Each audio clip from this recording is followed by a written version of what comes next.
আসসালামু আলাইকুম প্রিয় চাকরি প্রত্যাশী বন্ধুরা, আপনারা অনেকেই আমার কাছে জানতে চেয়েছেন কারারক্ষী ও মহিলা কারারক্ষী পদের বেতন কত, এরা রেশম পায় কিনা এবং বাড়ি ভাড়া পাবে কিনা, পদোন্নতির সুযোগ আছে কিনা এবং ভাতা আছে কিনা।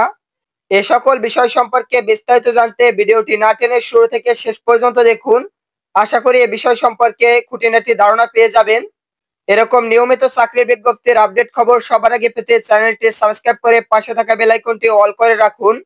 বাংলাদেশ কারা অধিদপ্তর কারারক্ষী পদে 505 জনকে 2025 সালে নিয়োগ দিতেছে। এই বিষয়টি সম্পর্কে ইতিমধ্যে আপনারা অবগত আছেন এবং অনেকেই আবেদন করছেন। আপনাদের জন্য ভিডিওটি হেল্পফুল হতে চলেছে। শুরুতেই বলে রাখি, কারারক্ষী পদটিতে 17তম গ্রেডে বেতন প্রদান করা হয়। এ পদে বেতন প্রদান করা হয় 9,000 টাকা থেকে 21,800 টাকা পর্যন্ত। পাশাপাশি অন্যান্য সুবিধা পাবেন।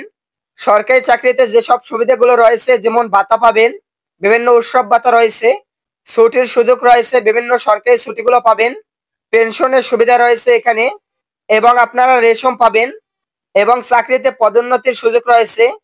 দীর্ঘদিন চাকরি করার পরে পদোন্নতির সুযোগ রয়েছে। আশা করি এ সকল বিষয় সম্পর্কে বুঝতে পারছেন। তো বন্ধুরা, এই ছিল বাংলাদেশ কারারক্ষী পদের নিয়োগ সম্পর্কে খুঁটিনাটি তথ্য।